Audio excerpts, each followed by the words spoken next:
जय हिंद, जय श्री कृष्णा।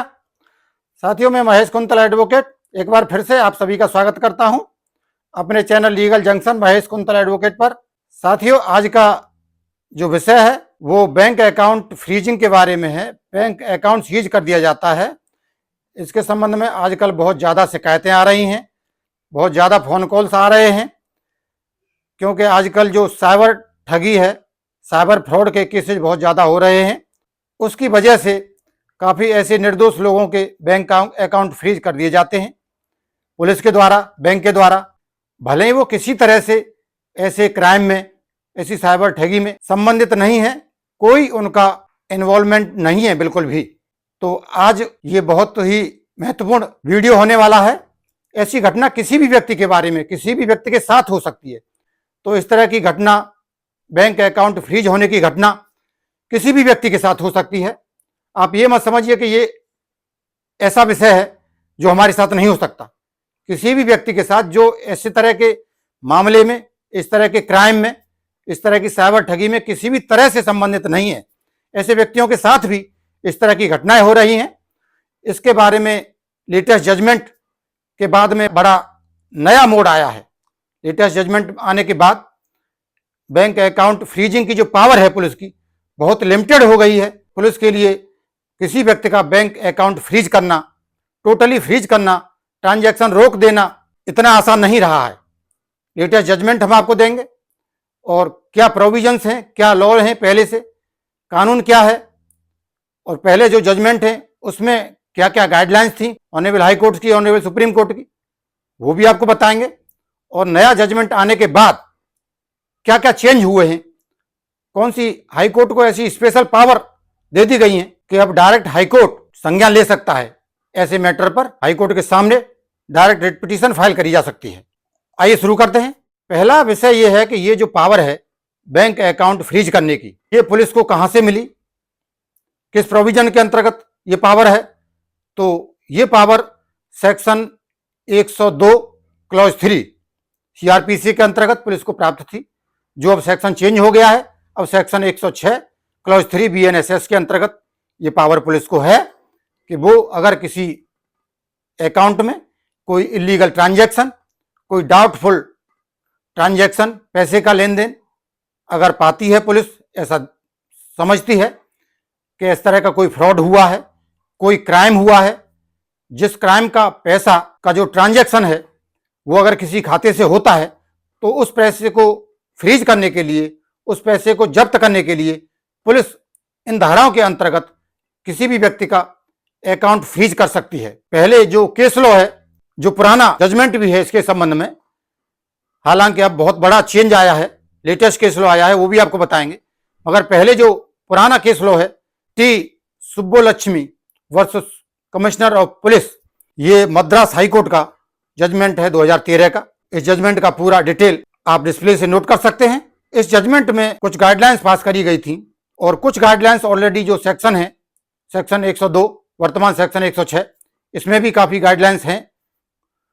तो जो सेक्शन की गाइडलाइंस हैं वो ये कहती हैं कि अगर इस तरह कोई ट्रांजैक्शन हुआ है, कोई फ्रॉड हुआ है, बैंक में कोई इलीगल पैसे का ट्रांसफर हुआ है, तो मजिस्ट्रेट को सूचना देने के पश्चात पुलिस ऐसे अकाउंट को फ्रीज कर सकती है।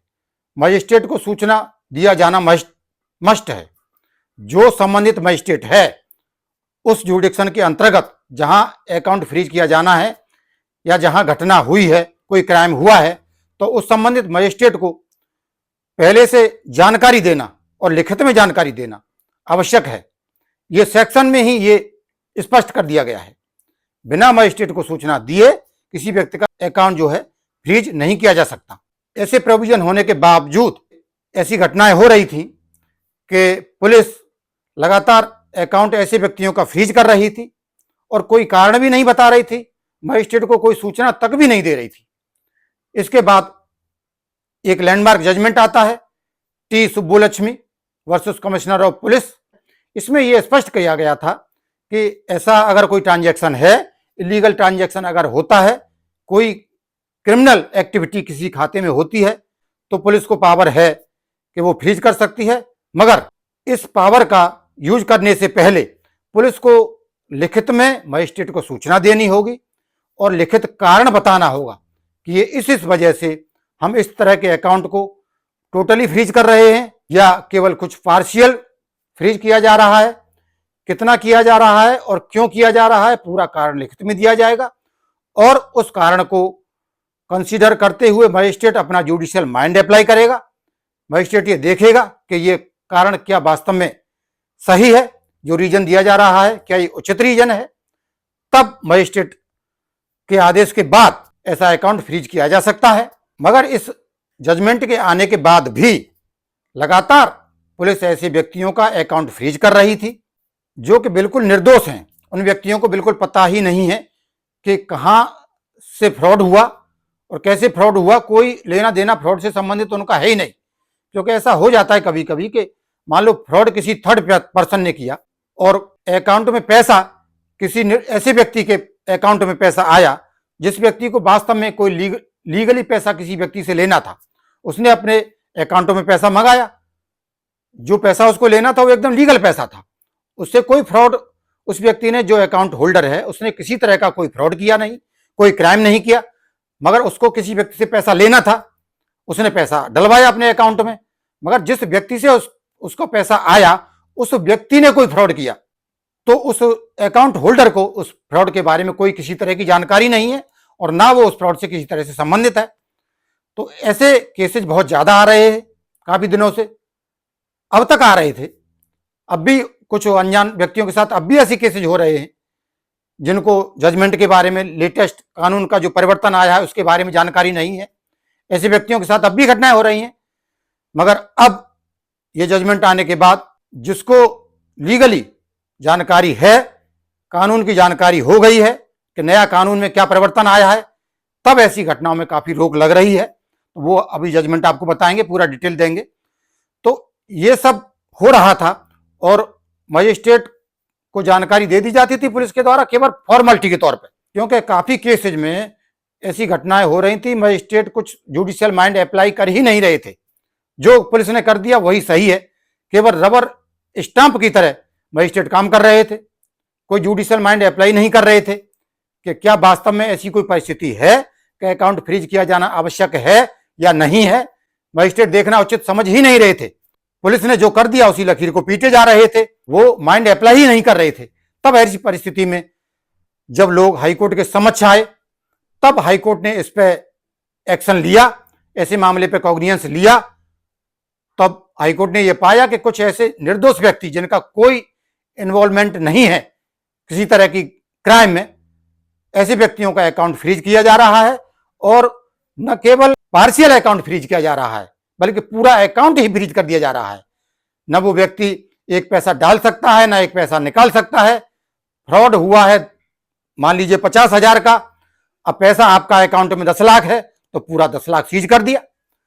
तब ऐसे केसेज में जब आर्टिकल 226 के अंतर्गत हाईकोर्ट के समक्ष रिट पिटीशन फाइल हुई, तो इस संबंध में ऑनरेबल जोधपुर हाईकोर्ट का, राजस्थान हाईकोर्ट जोधपुर का लैंडमार्क जजमेंट, अभी लेटेस्ट जजमेंट आया है, इसको आप डिस्प्ले से पूरा डिटेल आप इसका नोट कर सकते हैं। Syed Sarfaraz versus reserve bank of India and another, ये 27 नवंबर 2025 का लेटेस्ट जजमेंट है। इसका पूरा डिटेल आप डिस्प्ले से नोट कर सकते हैं। और किसी साथी को अगर पूरा कंप्लीट जजमेंट की कॉपी अगर चाहिए तो आप व्हाट्सएप के माध्यम से हमसे संपर्क कर सकते हैं। पूरा जजमेंट की कॉपी आपको दे दी जाएगी, उसकी एक नॉमिनल फीस होगी, पूरा जजमेंट आपको मिल जाएगा।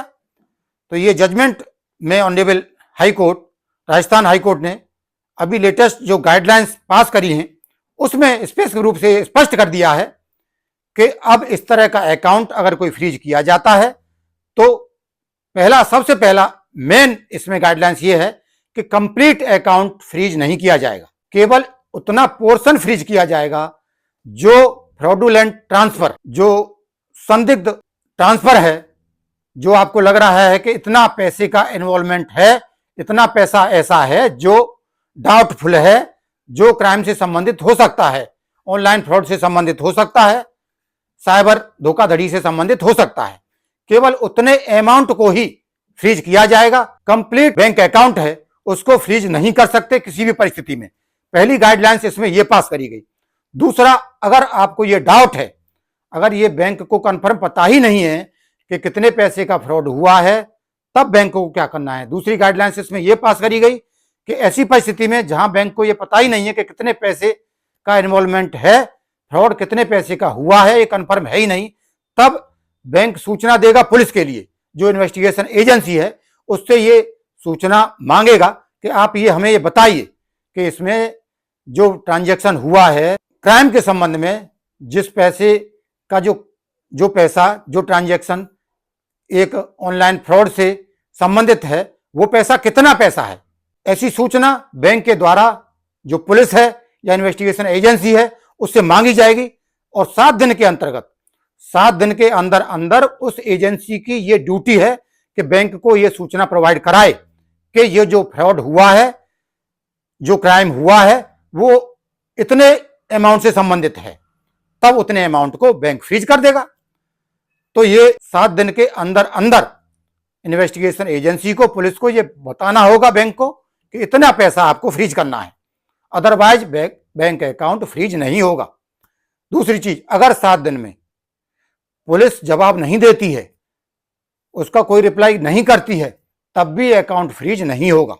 और जो केस का फाइनल डिसीजन होगा, जब केस चलेगा, केस का फाइनल डिसीजन होगा, उसके बाद उसके अनुसार पुलिस एजेंसी और बैंक जो भी काम करेगी वो उसके बाद होगा। मगर अगर पुलिस जानकारी नहीं देती है तो अकाउंट फ्रीज नहीं होगा किसी भी कंडीशन में। तो ये स्पष्ट कर दिया गया है कि अगर अमाउंट का कंफर्म नहीं है तो आपको अमाउंट की डिटेल बैंक को पुलिस से मांगनी पड़ेगी और पुलिस को यह सूचना देनी होगी। अगर पुलिस ये सूचना नहीं देती है तो ऐसा अकाउंट फ्रीज नहीं होगा, एक पैसा भी फ्रीज नहीं किया जा सकता। अगर सूचना पुलिस देती है तो जितने पैसे का इन्वॉल्वमेंट क्राइम में मानती है पुलिस या इन्वेस्टिगेशन एजेंसी, उतने पैसे को ही फ्रीज किया जाएगा। जो ट्रांजैक्शन हुआ है साइबर क्राइम से संबंधित, वो ट्रांजैक्शन तो हुआ है 50,000 का ही, और आपने 10 लाख का जो अमाउंट था पूरा ही सीज कर दिया। अब इस तरह से तो पूरा जो पब्लिक है उसका बैंक के ऊपर से भरोसा ही उठ जाएगा, क्योंकि एक आम आदमी बैंक के ऊपर भरोसा करके बैंक में अमाउंट जमा करता है, उसको ये सबसे सुरक्षित जगह मानता है।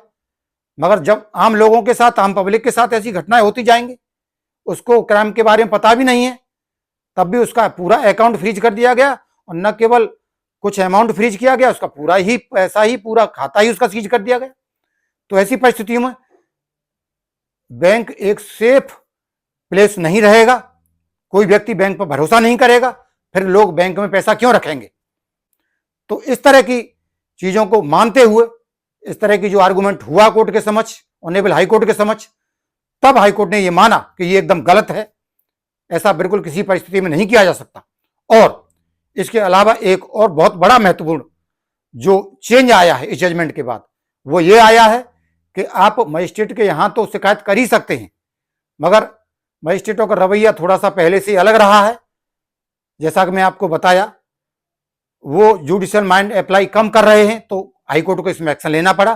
तो अब इसके बाद, इस जजमेंट के बाद ये स्पष्ट हो गया है कि अब ऐसे केसेज में अगर कोई फ्रॉड होता है तो जो पीड़ित व्यक्ति है, जो अकाउंट होल्डर है, वो सीधा डायरेक्ट आर्टिकल 226 के अंतर्गत रेट पिटीशन में डायरेक्ट हाईकोर्ट का दरवाजा खटखटा सकता है, हाईकोर्ट के समक्ष रेट पिटीशन में जा सकता है, केस अपना फाइल कर सकता है। ये बहुत बड़ा परिवर्तन इस केस के बाद, इस जजमेंट के बाद ऐसे केसेज में बैंक अकाउंट फ्रीजिंग के जो केस हैं इसके संबंध में आया है।